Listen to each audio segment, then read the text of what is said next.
Sorry for the delay. We hear that the subways are jammed, the streets are filled with traffic, and here we are, and we've decided the show must go on. There are people missing and some of the early people in terms of the schedule, but the show must go on. And we have an amazing group of people winning awards this year.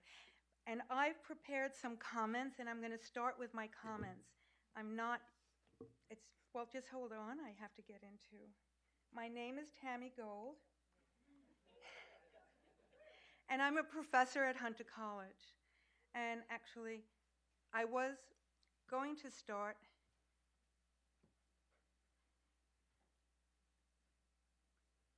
here. Despite my grave doubt that the press of this country is willing to reform itself, I remain a realistic optimist about journalism. I believe that there is in the United States a company of honest journalists of all ages, conscious of the potential power of an informed people who will never give up the efforts to establish an honorable communication system. This was written by James Aronson. He wrote The Press and the Cold War. So you know he wrote this probably 40 years ago. He was a smart man. James Aronson was a professor at Hunter College, the founder of the independent left weekly newspaper, The National Guardian. James was a maverick. He collected the wealth of materials written by W.E.B. Du Bois, now part of the University of Massachusetts Amherst Archives. And he was the first American professor to ever be invited to teach journalism in the Republic of China in 1979. This is why I call him a maverick. James Aronson taught at many private schools in New York City. But it wasn't until he landed a job at Cuny that he found his home. After his death in 1988, the Aronson Awards for Social Justice Journalism was founded as a way to foster his belief that there is, in the United States, wonderful journalists that will show us that information is the key to really educating the population, the public. The Aronsons is in its 29th year of honoring some of the best, some of the bravest of the bravest. Just a little note about who we've honored. The New York Times columnist, Bob Herbert, who without compromise wrote about police brutality. Gary Webb, whose exposure of the Iran-Contra war sent shockwaves throughout the world. Amy Goodman, Juan Gonzalez of Democracy Now! For bringing a clear social justice vision to reporting. Alan Neer, Gary Young, Herb Boyd, Kevin Sawyer from inside the walls of San Quentin Prison. Les Payne, whose mantra as a reporter, as an editor and columnist, was, "Don't pull your punches, tell the truth and duck." And of course, remember columnist Molly Ivins, who demonstrated that there is no contradiction between passionate social commitment and rockling humor. I miss her. This is just a glimpse of the journalists who we have awarded over the last 29 years. Tonight, we honor Peter Parisi, my colleague, my friend, who directed the Aronson Awards for 20 years. Peter imagined a way to make social justice journalism come alive to our students at Cuny. We remember Peter Parisi, who a few months ago died, and we dedicate this ceremony to him. Peter once commented that the Aronsons was a jewel, and its home needed to be in the public sphere, the public commons, public higher education, Cuny. And we are thrilled that almost 3 decades later, we are still here. With that, I'd like to introduce, Blanca, are you here? Oh, has the Chancellor arrived? Yes, okay. Blanca? Blanca Vasquez a professor at Hunter College, a long history. She worked at the Center for Puerto Rican Studies, and here she is.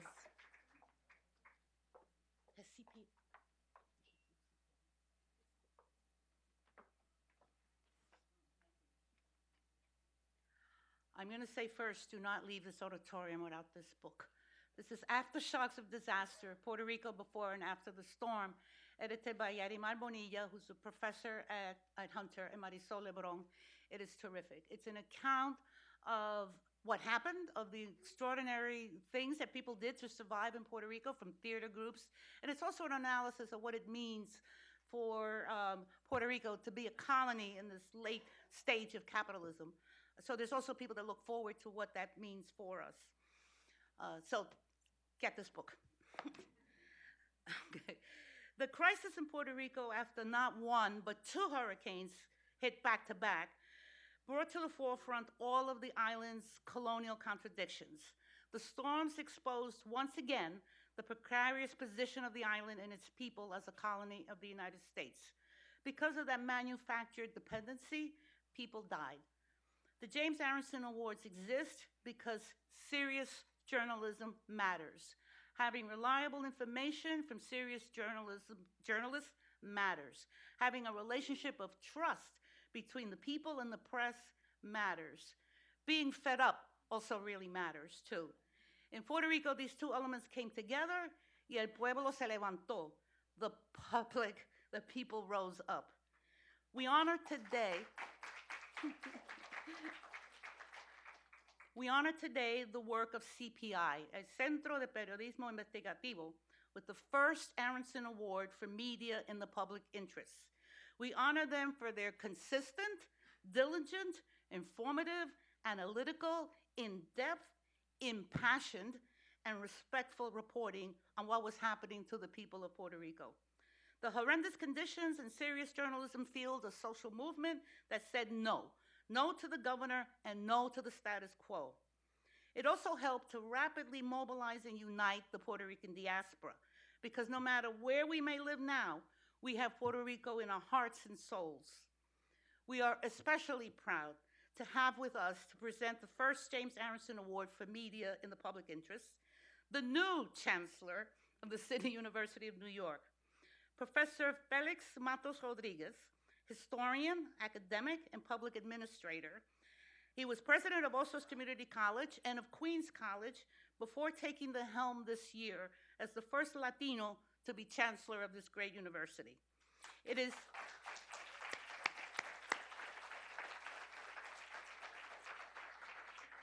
is my honor to introduce a fellow member of the Puerto Rican diaspora, Chancellor Felix Matos Rodriguez.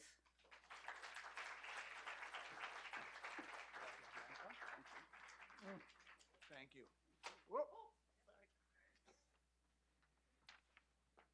I can still bend, so I thank you, Blanca and Tommy, for the introduction and the invitation and the chance to be here. Good evening, buenas noches, buenas tardes to everyone, and congratulations to all the winners of this year's James Aronson Social Justice Journalism Awards. Your fearless search for the truth has never been more vital, and we thank you for your passion and for your diligence, and thank you also for the difference that you're making. I am especially delighted to present the first James Aronson Award for Media in the Public Interest to the Centro de Periodismo Investigativo, the Center for Investigative Reporting. As someone who grew up in Puerto Rico and spent a good bit of his career studying and teaching its history, and teaching it here too at Hunter, and even serving in government for a couple of years, I have a special appreciation for the dedication of the CPI and the impact of its reporting. Cuny, of course, has long ties to Puerto Ricans and to Puerto Rico.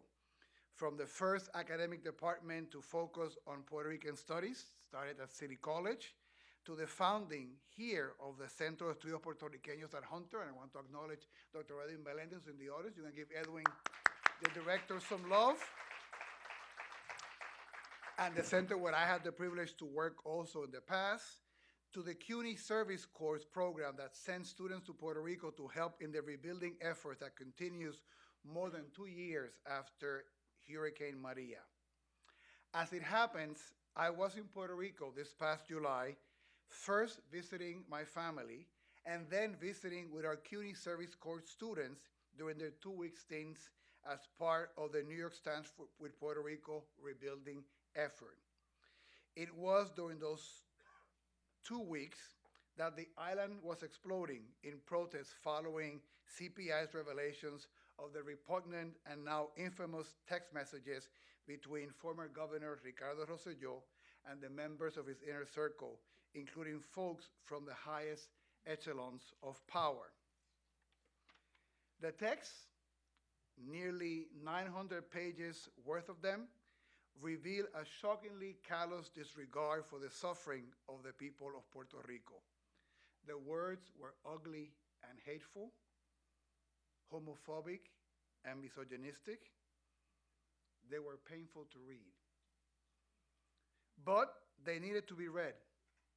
Like so many other Puerto Ricans on the island and here in the mainland US, I was grateful for the work of the CPI in obtaining all those texts, publishing them, and providing meaningful and important context. And it was not only the text. CPI's reporting explained why the text raised serious questions on how government business was carried and who had access to information that should be private to government officials. I was there for one of the largest protests when hundreds of thousands of Puerto Ricans took to the streets and paralyzed the main highway in San Juan. My wife Liliana and I were part of the protest. 2 days later, the governor resigned.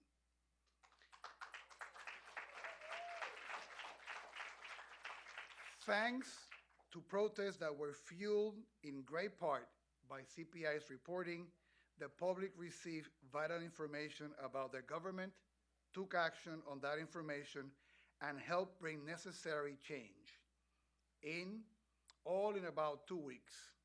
It is hard to imagine a better example of the role and the impact of journalism in a free society. Carla Minette, the executive director of CPI, whom you will hear from in a few moments, told the Washington Post media columnist Margaret Sullivan that the reporting had the impact it did because it connected the suffering of the people of Puerto Rico to their government.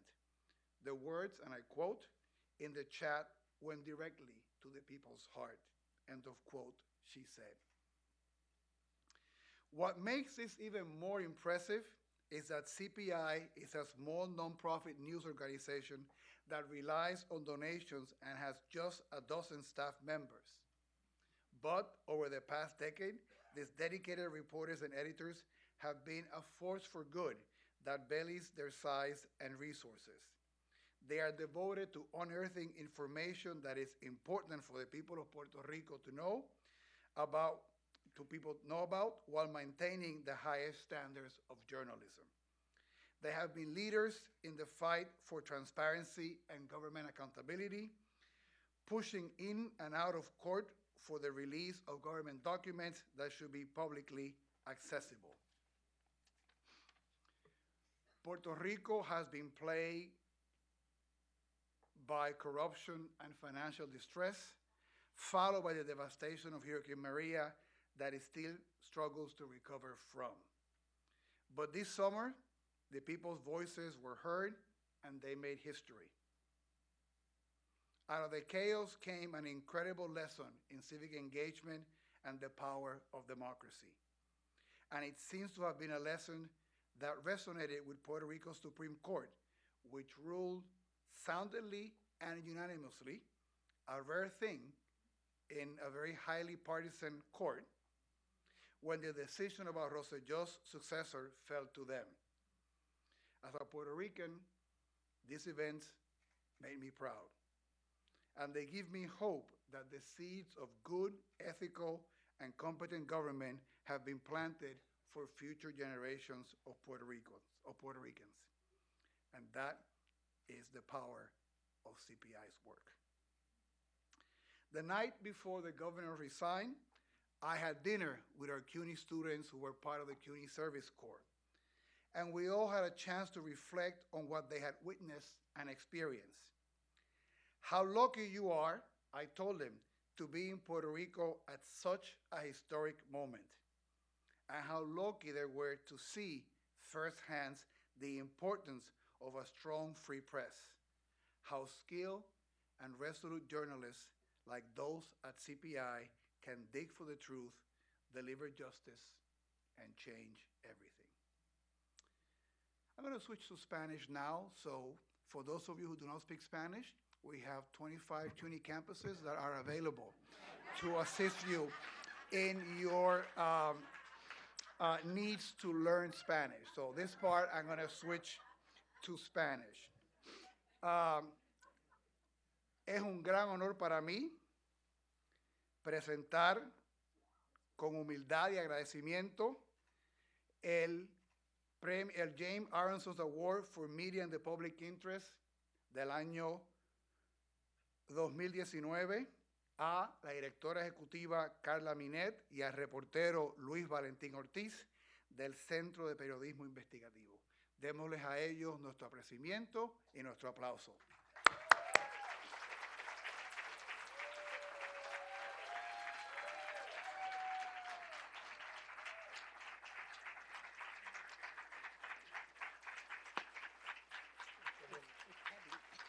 Okay, thanks for the warning.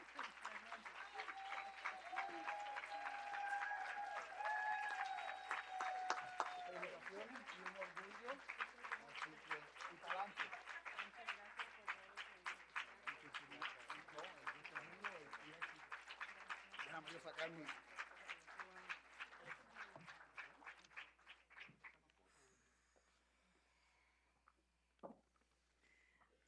Buenas noches. Good night, everyone.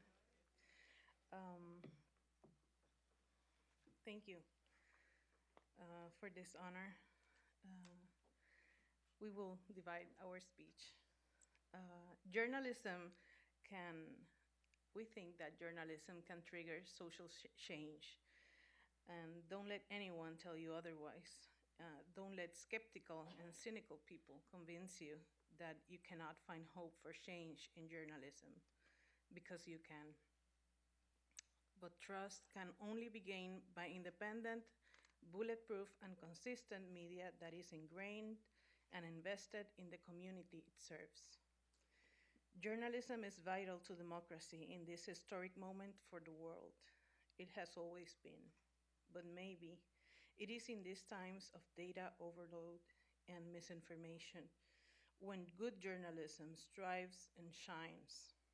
It filters what's relevant, it explains, it shows, it compares, it analyzes. And maybe in Puerto Rico, where we have a democratic deficit that has showed its face more bluntly in the past few years, journalism truly makes a difference. Puerto Rico is a battleground full of challenges ranging from colonialism and social experimentation to barbaric disaster capitalism. This shows basically in the profound poverty and inequality that our people face.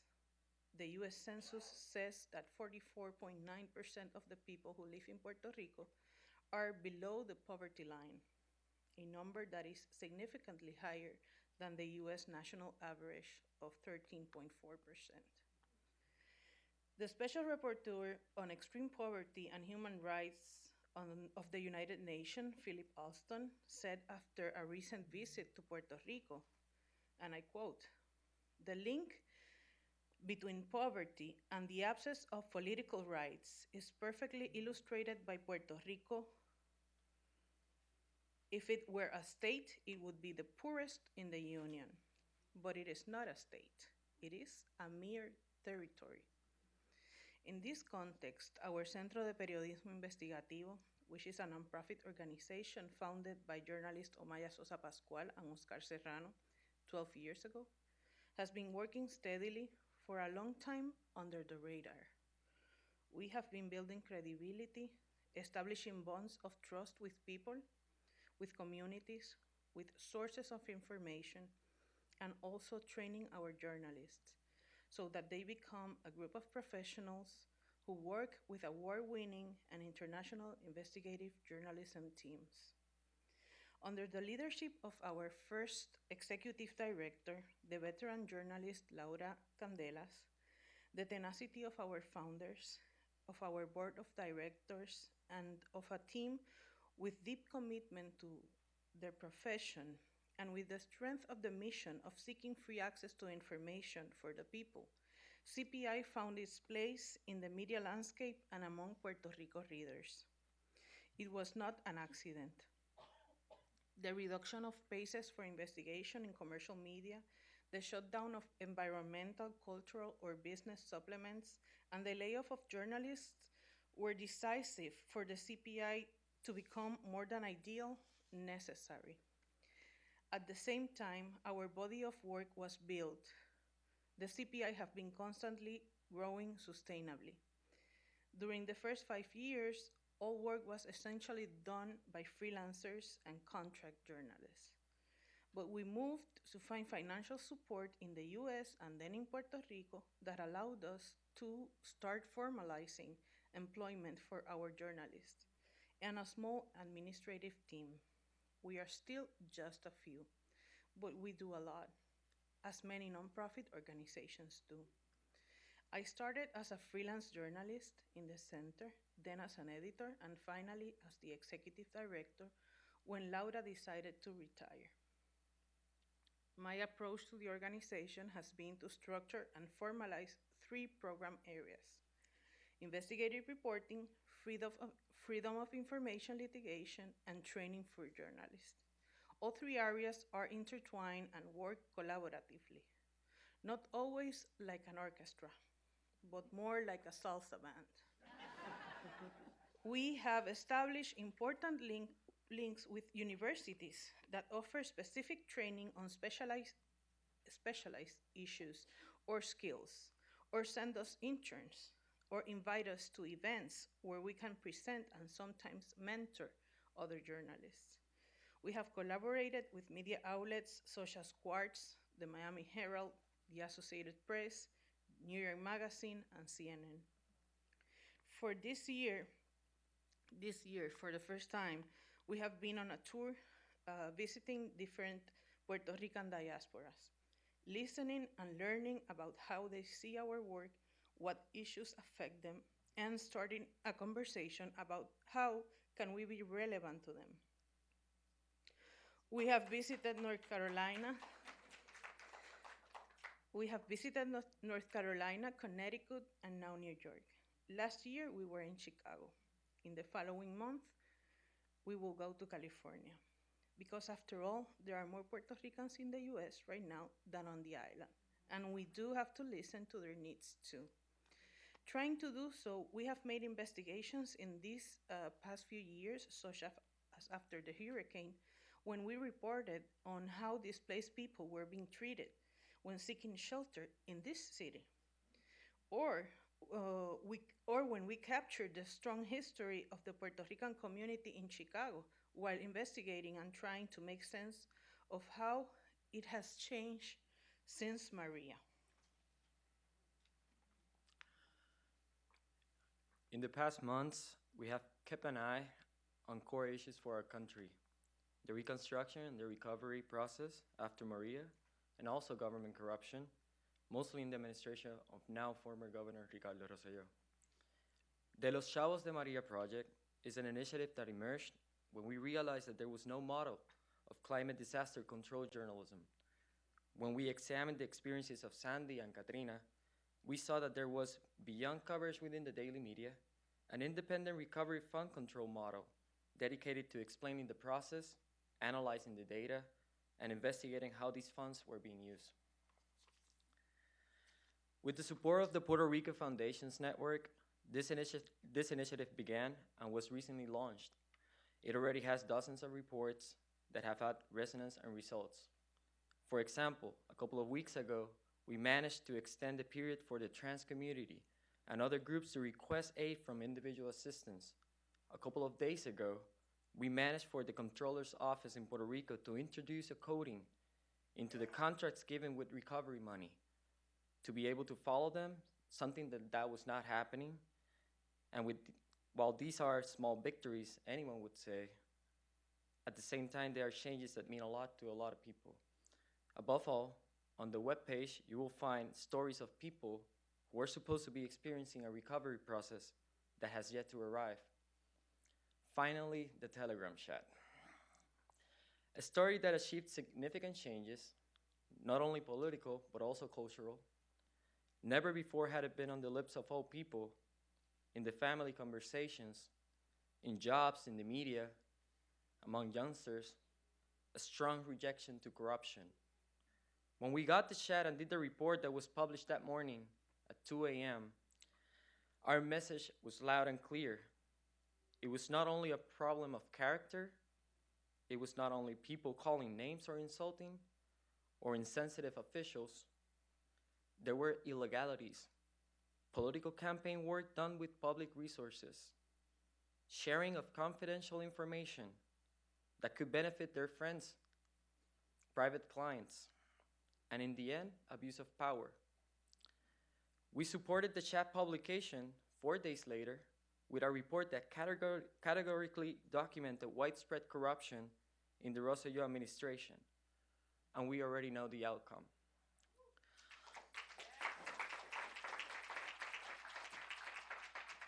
But the job is far from done.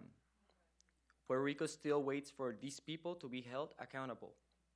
The results of investigations being conducted by both the local and federal government and federal Justice Department are still pending. There is a sense of impunity among Puerto Rican citizens.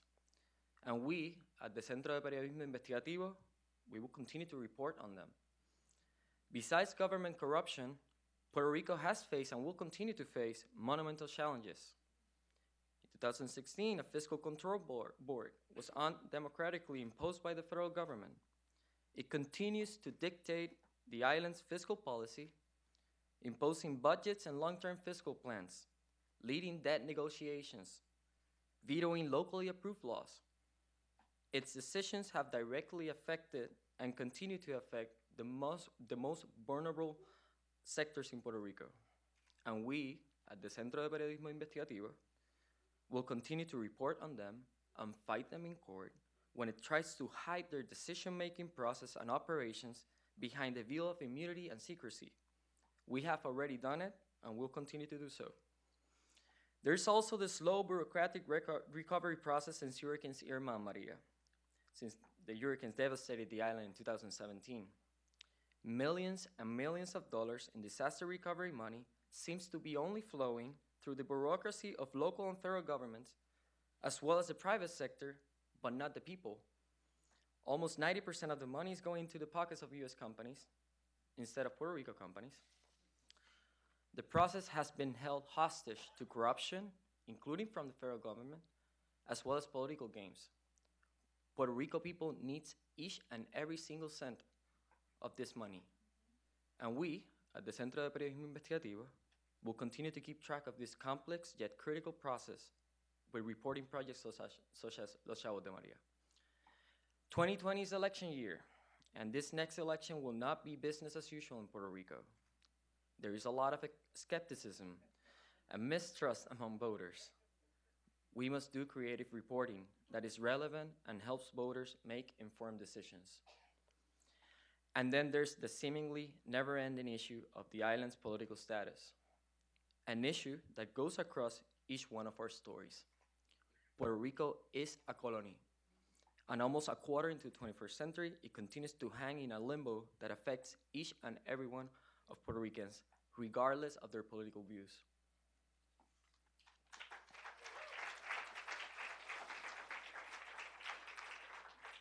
The Aronson Award is given to media that brings to light widespread injustice, their human consequences, underlying causes, and possible reforms. This includes, but it's not limited to, discrimination, exploitation, violations of human rights or civil liberties, and environmental degradation. When I checked this morning the list of winners since 1990s, I was overwhelmed by us being chosen to be here tonight. I was really looking for Puerto Ricans in the list and only found one, the great journalist Juan Gonzalez, whose work here in the US makes us so proud. It feels good to be recognized, and it also puts a lot of responsibility on our shoulders. We will be up to the task. There is a, there is a lot of people here tonight that have supported the center, especially foundations and universities that have been generous and respectful of our work. Thank you for that. Thanks to Cuny's Chancellor Felix Matos and all his great team at Hunter College, and to our community and readers here, this award goes to you, to your long-standing tradition of resistance and pride, and it goes to our team in Puerto Rico, whose outstanding and engaging work makes me proud every day. Thank you.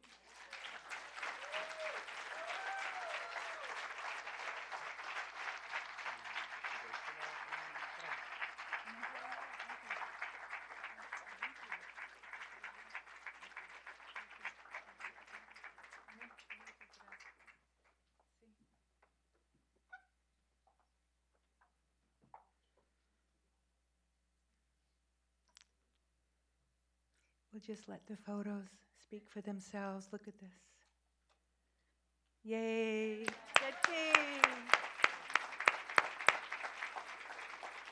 I want one of those t-shirts.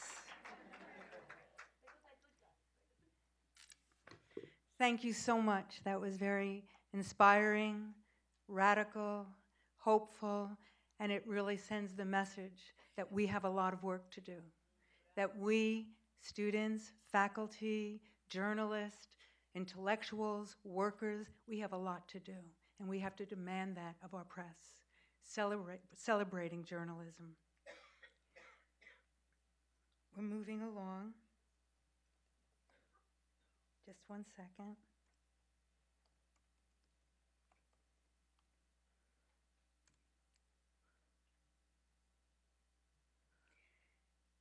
Now I'm going to introduce our host.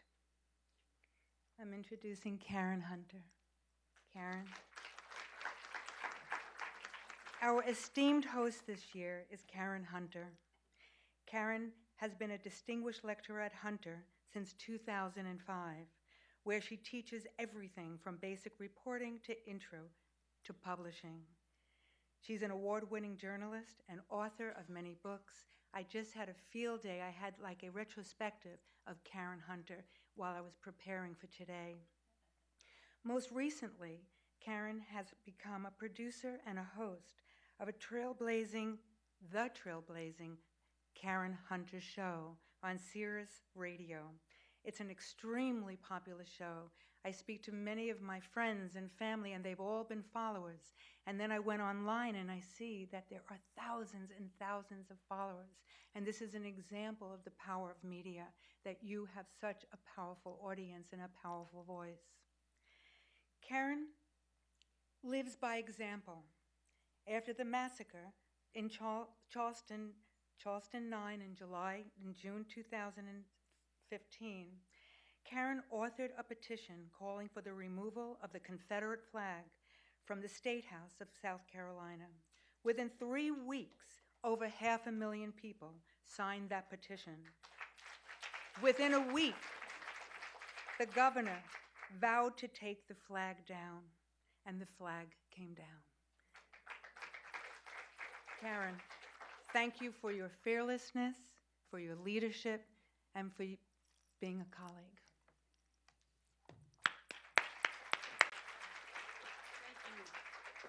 Wow, who's she talking about? Welcome. Thank you, Tammy. You know, it's an honor to stand up here today and understand what's at stake. You know, among the winners are so many people that have put life on the line, career on the line to tell the truth. and it seems to be waning. Truth, honesty, integrity. There's students in this room, some who were forced to come here, but I'm glad that they're here tonight. This is a beautiful crowd, by the way. I decided to wear a color to kind of counterbalance the mood outside. I wanted to bring sunshine in.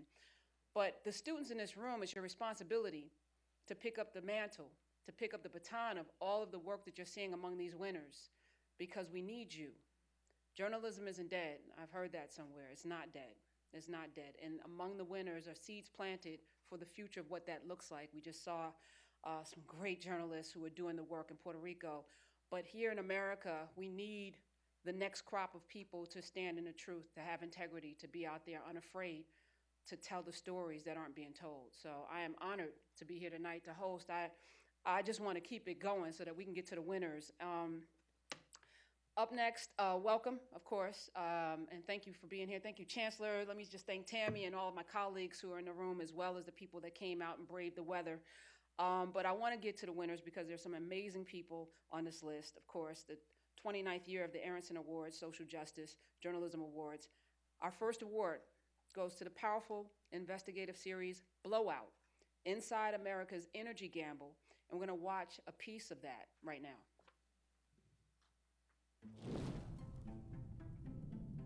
American energy has always been about the boom and the bust. Technology, economics, and luck collide to ignite a frenzy of drilling, pulling oil and natural gas from the ground until prices plunge. But this boom is different. American oil and gas is creating a renewed global fossil fuel era, with impacts on profits, public health, and the world's climate. And it's all starting in the Permian Basin, ground zero for drilling. The region is putting out twice as much oil as it did 4 years ago during the last boom. Across states like Texas, New Mexico, and Colorado, drilling rigs are popping up within city limits, towering over schools and homes. The boom has made the U.S. the top producer of oil in the world. But out of that increase in American oil and gas production over the last few years, almost none of it is staying in the U.S. Instead, it's going abroad, sold to nations like China, South Korea, India, and even the United Arab Emirates. Some political leaders call this energy independence. We don't want to let other countries take away our sovereignty and tell us what to do and how to do it. That's not going to happen. But the U.S. is still importing oil, 1.4 billion barrels just in the first half of 2018, with 1/3 of that from the foreign cartel OPEC. And even though the American oil and gas boom means more money for some local governments and bigger profits for the companies extracting and shipping fossil fuels around the globe, it also has real costs, both at home and for the world's climate. Researchers have found elevated risks of cancer and respiratory problems for people living near drilling sites, which are pushing further into residential areas. That set up battles between the companies drilling for oil and gas and the communities in their path. At what point do we say that money trumps health and safety?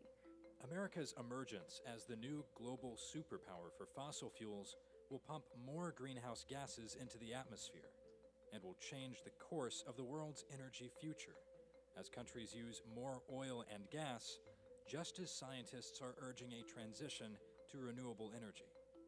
That will make it even tougher to slow planetary warming and avert the problems that come with it, from rising sea levels to more powerful storms and wildfires.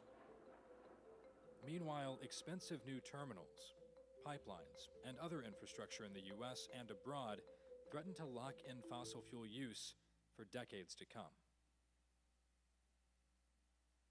Awesome.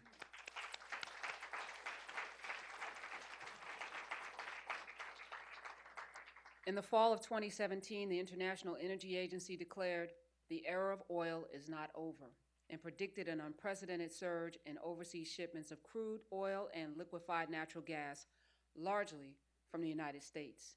In the best spirit of investigative journalism, the Center for Public Integrity, the Texas Tribune, the Associated Press, and Newsy joined forces to uncover how that happened, with the full participation of the Chamber of Commerce, corporations, and the United States government. They also reveal the sweeping human and environmental consequences from the oil fields of West Texas to the vast ports of Asia. We congratulate Jim Morris, the executive editor of CPI, and the outstanding journalists who worked on Blowout, Inside America's Energy Gamble. Welcome to the stage. Congratulations.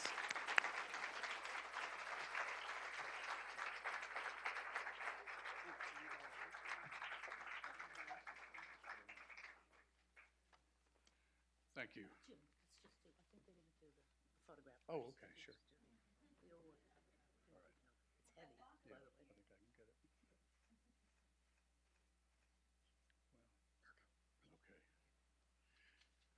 Thank you very much. I'll be brief. You've already seen the gist of what we did.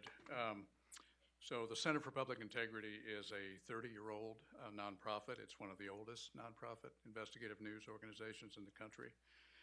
And we tried something fairly bold for us last year, and that is to do a four-way partnership with us, the Texas Tribune, which is an excellent nonprofit in Austin, Newsy, the folks who produced the documentary you just saw, the clip you just saw, which is part of Scripps Broadcasting, and the Associated Press to tell the story of the unprecedented oil and gas drilling boom underway in the United States and the impacts of that boom on the rest of the world. So as you saw, we focused on the Permian Basin of West Texas and eastern New Mexico, where drilling had reached new heights, but we also reported from South Korea, India, Bangladesh, Panama, Oklahoma, Colorado, Florida, and Washington, D.C. We think it was a successful test of the collaboration model that most nonprofit news organizations have embraced today. So our goal was to give readers of the 7 stories we produced and viewers of the 90-minute documentary that Newsy did, to give people a sort of a cradle-to-grave look at the health, the climate, the economic, and the social impacts of this unprecedented boom, from overloaded schools and torn-up roads in Midland, Texas, to sea level rise and frenetic natural gas infrastructure construction in Asia. And we exposed the role of the U.S. government as a marketing agent for the fossil fuel industry at a very perilous time in the world's history, with worsening climate change threatening lives, property, and entire communities. We filed more than 5 dozen open records requests for documents or data with local, state, and federal agencies. And I'll just give you a few of the key findings. We found, among many other things, that the U.S. is not just selling oil and gas, but it's selling the long-term use of fossil fuels to the rest of the world, encouraging the building of, and in some cases, helping fund the infrastructure for these fuels. This is happening at a precarious time in the planet's history. Scientists say greenhouse gas emissions must come to a halt to avert catastrophic effects of climate change, and there's not much time left to make that U-turn. We found that an estimated 1.4 million Americans live in a high cancer risk zone within 500 feet of drill sites. We found that from 2008 through 2017, 1,566 workers in the United States died from injuries in the oil and gas drilling industry and related fields, which is almost exactly the number of American troops who were killed in Afghanistan during that period. We found that regulatory loopholes contributed to many of those deaths. Our work got results. A month after the first story in the series was published, detailing the many problems facing the Permian Basin of Texas, things like escalating traffic deaths, soaring housing costs, teacher shortages. More than a dozen major oil companies announced they were donating $100 million to address problems there. Of course, they didn't credit us, but that's all right. And as if to underscore our findings, in the fall of 2018, you may remember, Hurricane Michael decimated the Florida Panhandle. There was a fire in Northern California that took a record number of lives, and U.S. government agencies warned in what they called the National Climate Assessment that, quote, the impacts of global climate change are already being felt in the United States and are projected to intensify in the future. So thank you very much for this.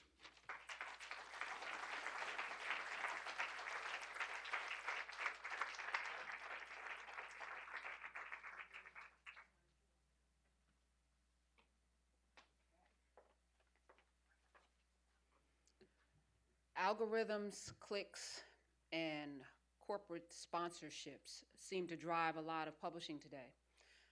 Unfortunately, it has also driven a lot of the greatest publications and investigative reporting out of business, but there was one holdout, one of the few holdouts, Gothamists. Together, their staff got together to unionize, and then they were abruptly shut down. 3 months later, the New York City news site was bought by NYC, which is the New York public radio station. And we're thrilled to say that they are thriving. Gothamist is back and thriving. It's the publisher of our next winner, Aviva Stahl, for the provocative and compelling piece, Manhattan Gulag. Manhattan Gulag exposes extreme conditions at the Manhattan Metropolitan Correctional Center, MCC, a pretrial solitary confinement plagued by civil and human rights abuses and violations, filthy conditions, vermin infestations, substandard medical care, and violence and abuse at the hands of guards are routine. Aviva Stahl spent 18 months investigating life inside MCC's 17 by 8-foot cells with no natural light and isolation so extreme that inmates are punished for speaking through the walls. But while the detention sits just blocks from City Hall and Wall Street, few people knew that a gulag exists right in the heart of Lower Manhattan. I will also mention Aviva did this piece about 1.5 years ago, and it's the prison that Jeffrey Epstein was found dead in. Let me welcome to the stage and congratulate Aviva Stahl.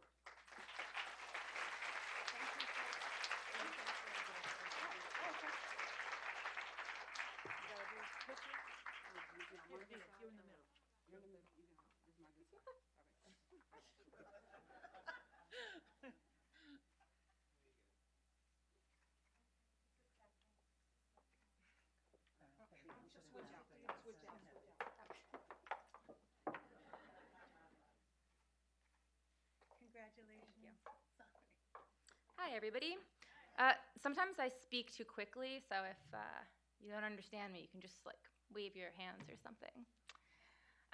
I decided I wanted to report this story after I came into contact with some of the men who were held in the most extreme conditions of isolation at MCC. So the place where El Chapo was held, it's called 10 South, and the men there are held basically completely cut off from the outside world. They can't speak to the press. They can only speak to immediate family members.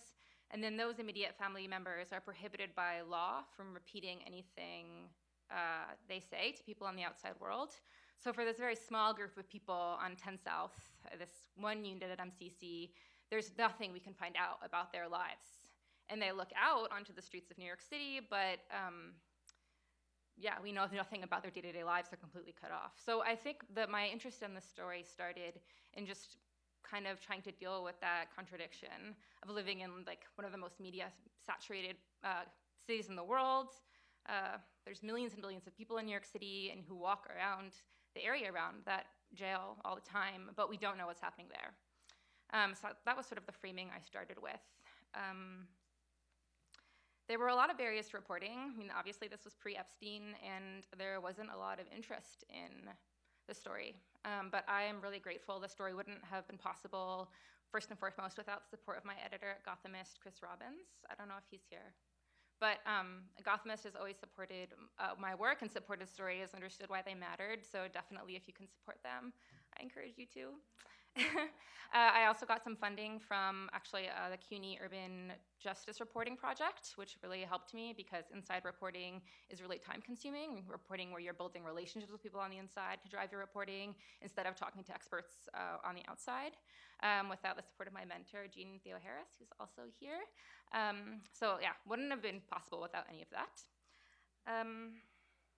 It sounds like you heard about some of the findings, so I think I'm just going to say that before Epstein died and before I got this award, my story really hadn't gotten much attention. And I think that's probably for, a lot of reasons, but I have to wrap it up apparently. So most of all, I think because people find it easy to forget that the jail is there. People find it easy to forget about people who've been convicted of serious crimes, even when or accused of serious crimes, even when they're held in these really horrific conditions. And so I think for the people who risked their safety in speaking to me, I just hope that people who read my story can remember this place exists, especially if you're a New Yorker, to think about it when you pass it. And if you can, to build relationships with the people who are held there or in other jails in the city. Because I think that's the only way we're going to generate real accountability for these places. So thank you for your time.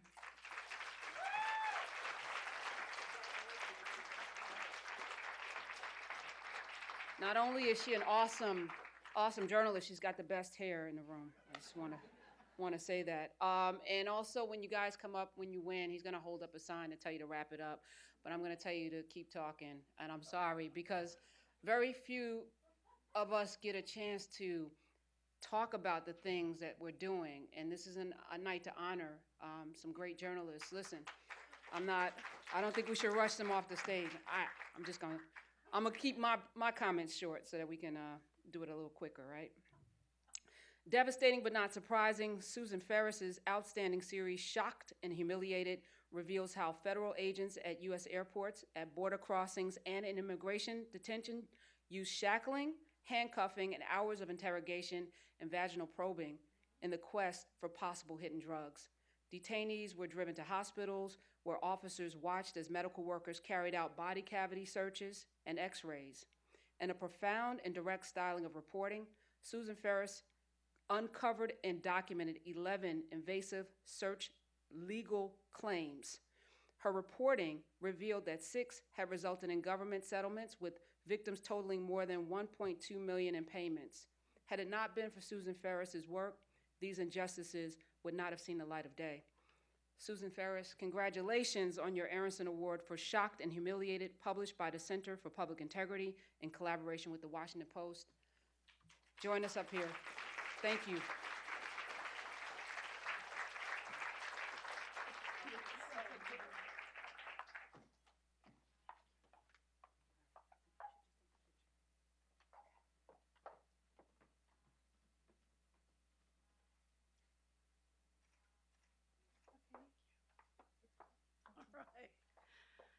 Thank you so much for this. Okay, this is great. I feel in a very august company here. I also want to thank our funders at the Center for Public Integrity, because without them, we wouldn't be able to do this work. And support from people like you will keep those funders engaged with us.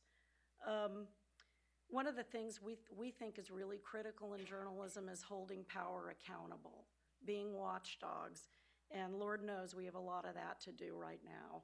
So obviously, as you all know, one of the agencies that really has been empowered even more lately are the Homeland Security agencies, CBP and ICE. So we wanted to take a deeper look as part of our ongoing immigration coverage at the power of these agencies. So we decided to look at what happens at ports of entry. I'd heard about some of these cases, but I had no idea how appalling some of the stories were. Imagine coming into the airport and being held for hours and questioned. For example, it seemed like quite a few Black women were questioned about, how do you have the money to travel so much? Why are you going to these countries? What have you been doing? And then ending up driven to a hospital and being sedated and discovering you'd been stripped naked and had your body examined all sorts of ways, and then being told, oh, we're sorry, we'll take you back to the airport now. So I encourage you to all read these stories if you would. They're not mine, they're these people's stories, and they're very important. Thank you.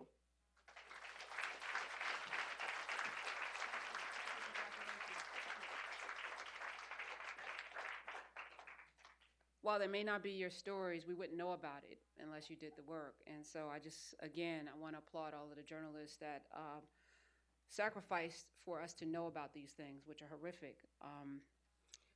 So the definition, by definition, a political cartoon is a drawing, including caricature, made for the purpose of conveying editorial commentary on politics, politicians, and current events. Such cartoons play a role in the political discourse of a society that provides for freedom of speech and of the press. They are primarily opinion-oriented medium, and their subject matter is usually that of current and newsworthy political issues. It's important to reflect on this as we recognize this year's Graham's Aronson Award for Cartooning with a Conscience to winner Rob Rogers for the range of his work, cogent political commentary, and graphic quality.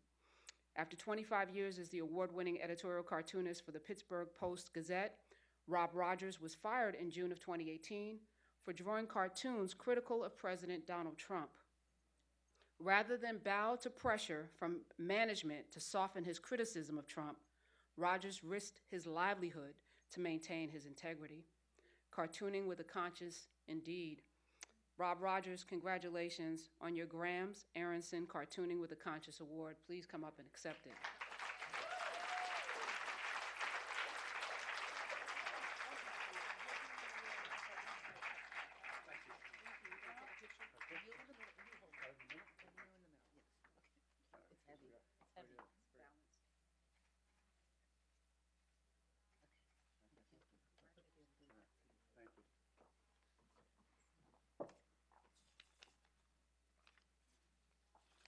Those are the directions of how to get here. I think I'm okay there. Okay. So thank you, first of all, to Cuny and Hunter College and and Ambient. Thank you to Bianca and Tammy and David for all your work, and to the judges. I'm not sure who the judges were, but thank you to the judges. All they wanted in return was some dirt on Joe Biden. So I said, that's fine, that's fine. No, but seriously, it's an honor to win the Cartooning with a Conscience Award. You know, that's not to be confused with Cartooning Without a Conscience, which usually just goes to a conservative cartoonist, but we won't talk about that.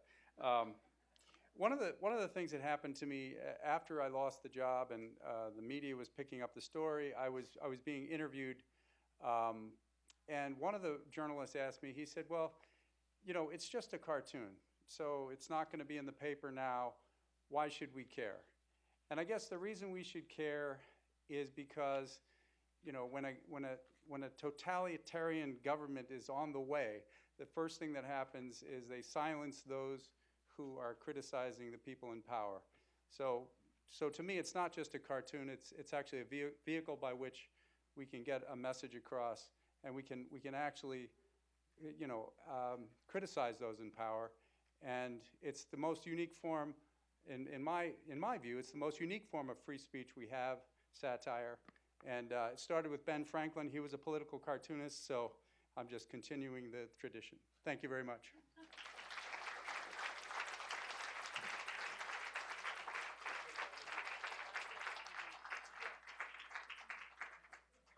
I'll bring your award down next time. Okay. This year we have a special award in the memory of Professor Peter Parisi. When I first got to Hunter, one of the first people who greeted me, brought me in, was Peter. I remember it like it was yesterday, even though it was probably like 100 years ago. It feels like now. I had not really a great understanding of what I was getting myself into, but he was a man that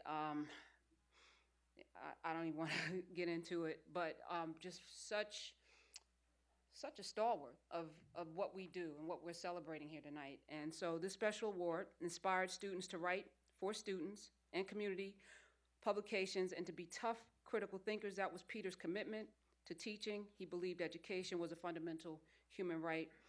And Toxic City, 6 Schools, a 3-part investigative series by Barbara Laker, Wendy Rudderman, and Dylan Purcell, exemplifies what is at stake when this right is compromised. With dogged scientific investigation and evocative storytelling, Toxic City, 6 Schools exposed toxic dangers lurking in Philadelphia school buildings that sicken children in their classrooms. The reporters document 9,000 environmental problems in Philadelphia's public schools, thanks to tenacious reporting and interviews with more than 120 teachers, parents, students, and experts. The parents' stories about their children were compelling, heartbreaking, and unassailable. The story changed the public dialogue and led to significant reforms and funding that affected tens of thousands of children. Let me welcome the winners, Barbara Laker, Wendy Rudderman, and Dylan Purcell. Congratulations on your Aronson Award.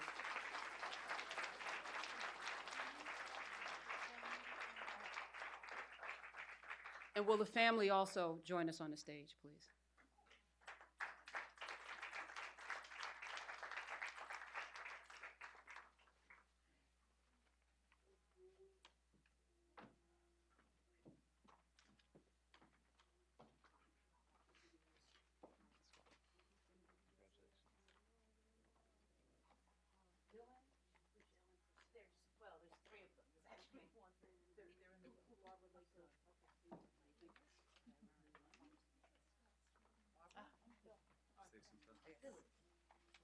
All right, we'll be quick. We're the children of Peter Parisi. I'm Allison Rutledge Parisi. This is my sister Elizabeth Parisi and our brother Phil Kraneski. And his son-in-law Tim O'Brien is in the audience there. So the first thing I wanted to say is Dad loved Hunter, he loved his students, and he loved the Aronson Awards. And before we turn to the incredible work that these women performed in their journalistic effort, we want to say he loved cartooning too. And when he raised us, he would read us Crazy Cat with accents for Crazy and Ignatz and Officer Bull, and that's some of our most cherished memories of Dad.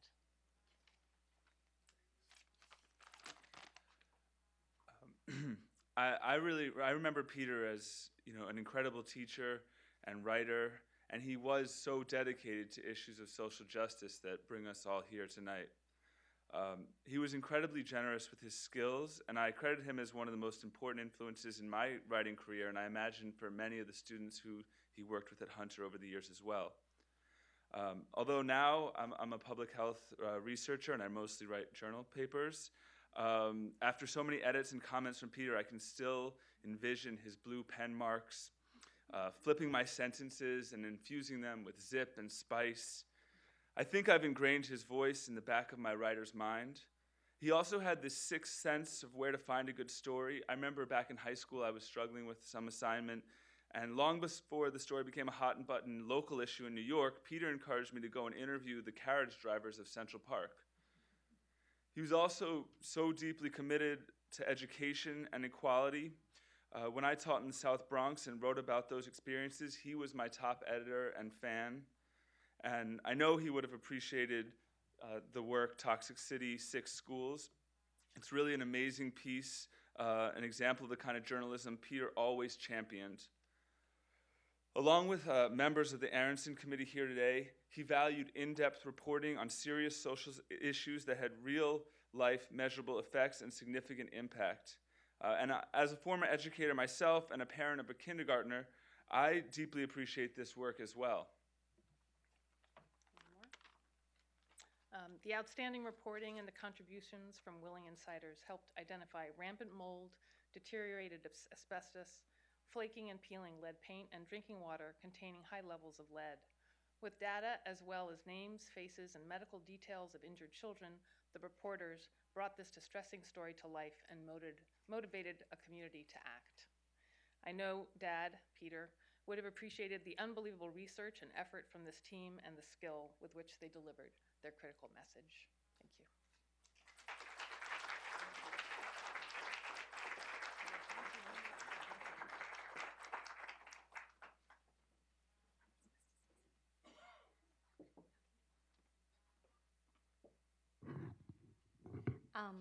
We're really honored to receive this award on behalf of Peter Parisi and Cuny. Peter Parisi believed in print journalism. He was a strong proponent of print journalism, but he was also a strong proponent of innovation and in harnessing new technologies to tell stories.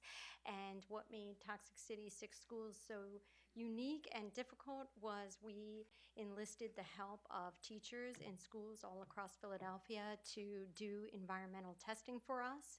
And they got down on their hands and knees literally, and they tested surfaces for toxic mold, asbestos fibers. Some of their tests revealed millions of asbestos fibers and settled dust.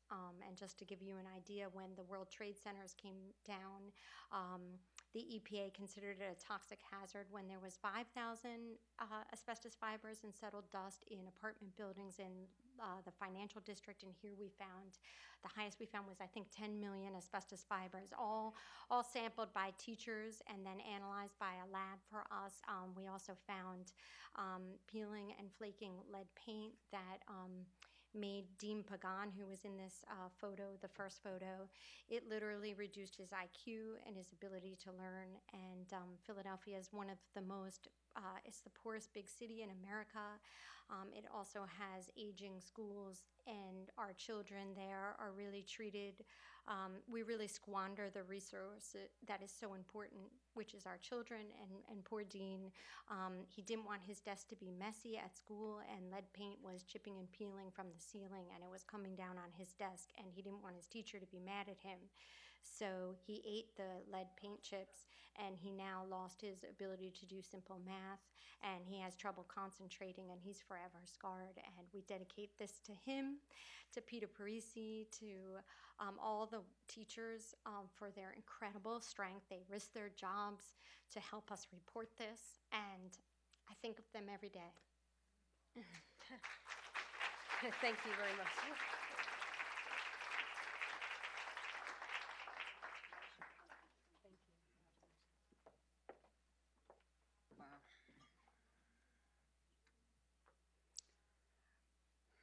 Our next award is to an up-and-comer in the world of journalism. The Undergraduate Student Award goes to Maria Luisa Mbachi, a senior at Hunter College majoring in journalism. Maria Luisa was born in Colombia, raised in Queens. She was a staff writer for the Athenian last year, covering sustainability and immigration. Her multimedia stories about dreamers offer a unique insight into people who know firsthand what it means to live with such uncertainty and fear. Her stories on the environment and the climate crisis have helped students understand the importance of sustainability right here at Hunter.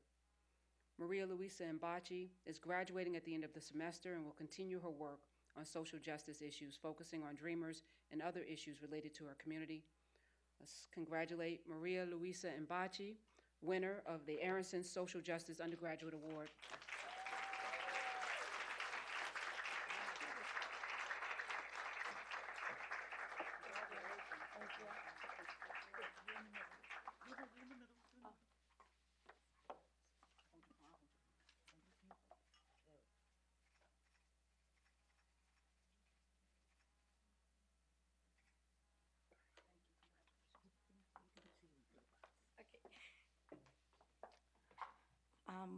Buenas noches. As Michelle Obama once said, the world as it is just won't do. We have an obligation to fight for the world as it should be, and that is the thread that connects our hearts. Today, as I receive this award, I would like to thank the Aronson Award Committee for recognizing all these brilliant journalists here tonight who are doing just that, fighting for a world as it should be, and for being a voice for people who don't have one, and for what truly matters in our communities. Thank you for this recognition, which would not have been possible without the dedication and truly outstanding work of all my journalism and media professors. As a young immigrant, like many, I have encountered a lot of struggles, from adjusting to a new culture, and as crazy as it sounds, not being able to attend college.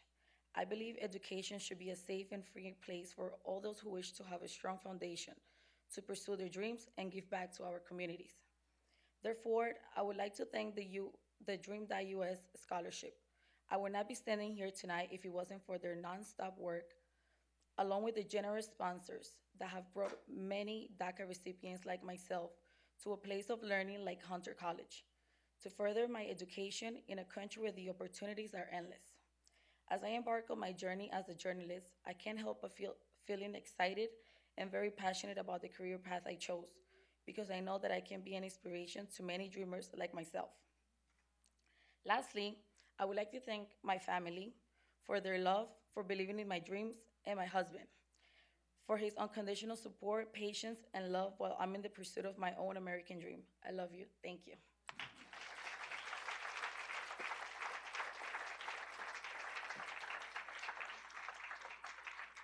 Sorry about the slide. Something went wrong with our editing. Please forgive us. Maria, congratulations, and you'll get your slide very soon.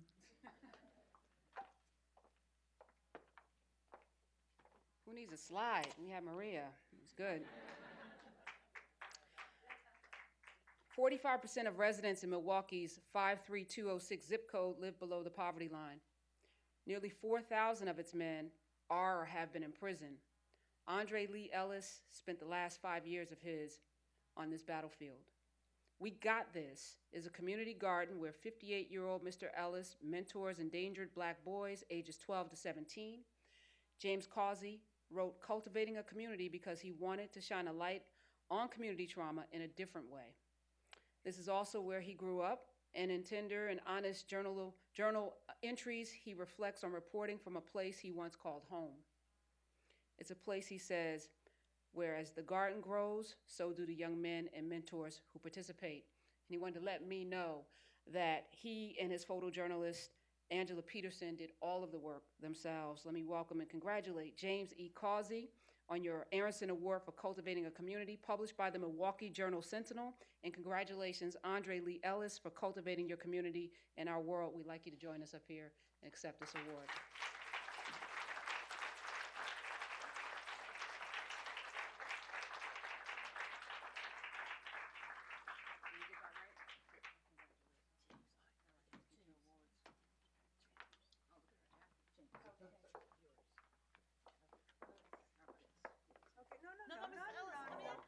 We need the red. She said, James, it's yours. He's the subject.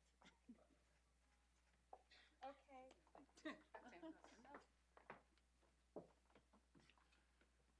Thanks a lot. First of all, I want to thank all the great workers back at the Milwaukee Journal-Sentinel and my editors for giving me the time and the energy to work on such a major project. It's hard to do big projects like this, and I want to thank everyone back home for allowing me to, giving me the time to do this. Also want to thank my beautiful wife, Demia Causey, who is my first reader. Sometimes when you're writing stories, you sort of need to bounce something off of people, and she's the first person I bounce things off of, so I want to thank her. Just quickly, when I started to work on this story, I wanted to tell the story of a man who just said enough is enough. Instead of like saying, you know, I'm tired of these kids, I'm tired of the things going wrong in this community, he chose to do something about it.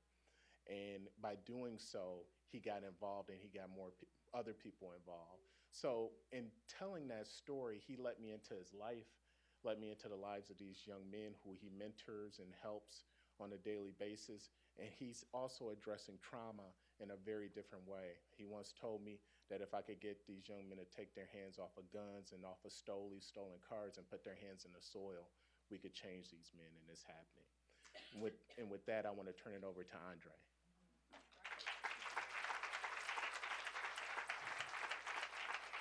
I too sing America.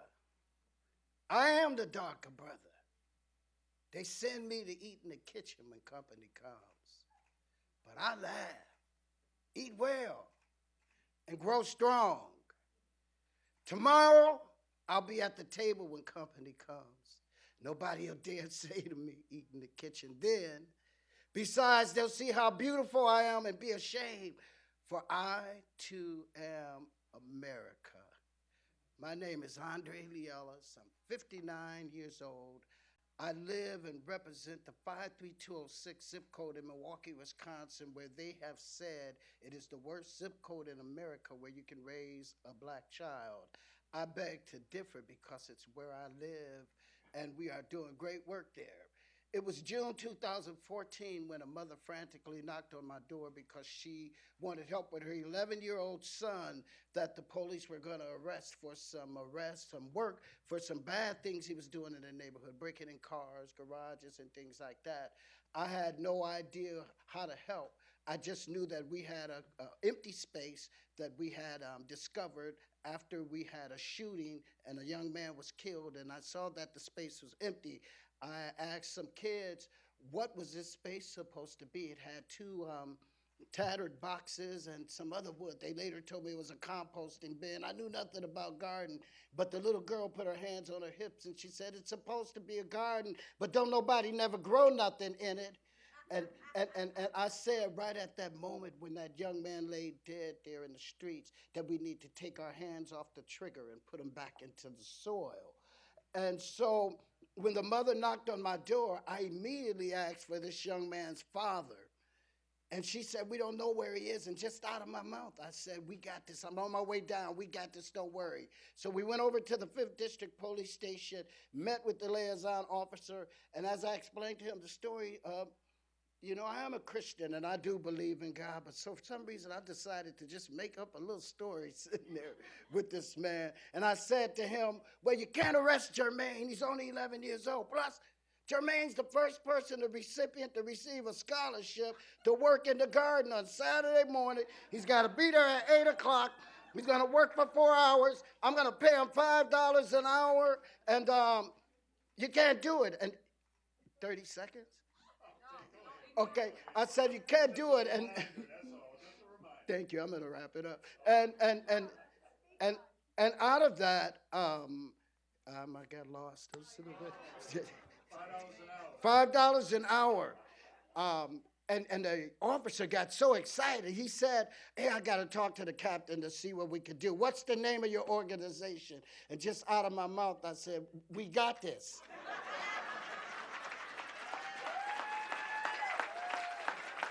Well, I'll tell you, it was that Saturday morning, and I looked at Jermaine, I said, and you must be on time. It was that Saturday morning that he had to be there at 8 o'clock. At 7:30, I could hear someone in the garden, and it was Jermaine. We went out there, and Jermaine worked for 4 hours, and he worked really, really hard. I paid him his $20. And later on that day, I saw Jermaine, and he was dressed up really nice. And I said, Jermaine, where are you going? He said, Mr. Andre, I finally made $20. He said, I took $5, and I got a haircut, and he rubbed the side of his head like this.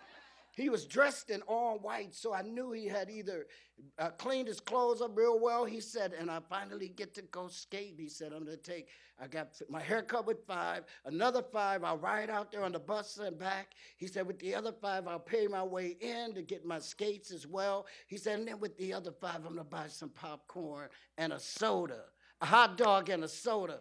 And I was so excited at that. I said, wow, financial literacy. So the next Saturday, Jermaine came to the garden with 5 other boys that he had went and told he knew an old man that would give them $20 to go skating if they came and worked for 4 hours. But let me just tell you this, it grew so fast. The next week, 15 boys showed up, and then the next week, 34 boys showed up. How the word was spreading, I had no idea. I said, I have to put a stop to this. They're coming in too much. Here's how it happened. When it was the 5, I didn't know how I would pay them. I said, put your fist in the air, I'm going to take a picture. I got 5,000 friends on Facebook, and I put a post up with a picture, and I said, I need 5 black men to come down here by 12 o'clock and help me pay 5 eager little black boys that were willing to do something honest to make a living. Give them $20, and by 12 o'clock, 7 men showed up. The next Saturday when we had 15, I did the same thing with the picture. People came, but it wasn't just black men. It was people that looked just like this audience right here, and it was really great. So the next week when it was 34, James, and I'm wrapping up, when it was 34, I didn't know how we would pay them, and so I said, we got to put a stop to this. I know what I'm going to do. I'm going to tell them they can never be on, they can't be late. Whoever's late cannot come in. Well, the next Saturday, 67 boys showed up, and they were all there before 8 o'clock. They worked. It's been 7 years, And we sometimes get 100 boys, but one Saturday I asked 100 black boys between 12 and 16 who get to the garden on time every Saturday during the summer, how many of you don't know your dad? 90 of them raised their hand. How many of you know your dad but still don't have a relationship? 5 of them raised their hand. Out of 100 little black boys, 12 to 16 years old, getting to a garden by 8 o'clock to work and make $20 honestly, only 5 of them knew their dad and had a relationship with him. It was at that moment that I adopted in my heart, and I said to them all right there, I may not be your birth dad, I'm your earth dad. We now own the land where the garden is. We were able to purchase the land for $1 for the city, 2 plots. It's really growing. We got great plans. What would we do without James Causey and the terrific penmanship that he did to tell a story so eloquently that I have to tell you that it was within 2 weeks of him writing the story that people donated so much money to help us tell that story. I cannot begin to tell you how important the journalists are. And James, I want to say thank you. This means so much to us to be here to tell the story, but let me just tell you this. The desert lands in blighted communities can no longer continue to be budgeted items that you use to keep people poor so that you can always have a job. You have to go beyond that and take the resources and give them to the people that need it so that everybody can be happy. And then we will all live better. And remember, we got this. Why? Because we is me upside down any way you look at it. Thank you.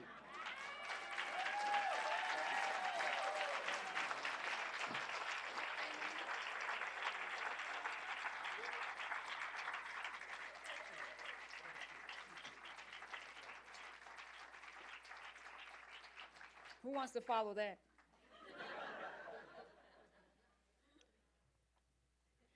Not me. So I'm going to go to the script. Set in Pennsylvania's prison system, Samantha Malamed's father, son, cellmate introduces you to fathers and sons who share the same prison cell. In many cases, the sons are spending an extended amount of time with their long-absent fathers for the first time in their lives, is what James was just talking about. In addition to being beautifully written, this feature story required tremendous reporting, diligence to navigate prison bureaucracies, and to win the trust of the prisoners themselves and get them to open up about their lives. At a time when efforts are growing to scale back or abolish entirely the U.S. system of mass incarceration, Samantha Melamed helps us better understand how that system continues from one generation to the next. Unfortunately, Samantha is not here. She's not able to join us, but her ward is here and you're here. And I just want to take time. Tonight was incredible to stand here again. I haven't been a journalist for so long, but I teach it. And one of the greatest accomplishments is to see the light bulb go on and to see so many of our students that all of us in film and media have produced and put out into the world and fed into, who are doing the work. And I tell my students, find that story no one is telling. Go out and find the story, find your niche, but find the story that no one's willing to tell. Because a lot of us are chasing stories, but these stories like this one and all the ones you've heard tonight wouldn't come to light if not for people doing the work. So I just want to thank every journalist in this room, those who won awards and those who have taught and teaching and who are future journalists. I just want to thank you, and I want to thank Tammy for all of the work that she's done to put this together and picking up the baton from Peter Parisi, because this is important, and I don't care what anyone says. And thank you, Blanca, as well, and all of the staff here. I appreciate you. We're going to have a reception, so I think that means food. I'm not sure. Food and wine, okay? So there's wine. And I want to have all the winners come up so that we can take pictures and everyone can see how beautiful you guys are. Come up, every winner. And the judges also. And the judges, so you'll get to know who judged. And winners come up to the stage so we can have a group photo. All right. Come on, James. In the middle? Yeah, right. And then we can join the reception. You did a good. Controls, can you give us more light on the stage? Hello? Can we have more light up here? I way. Everybody, judges, please. Former judges, current judges, award winners, anybody who wants to be in a photo is welcome on the stage.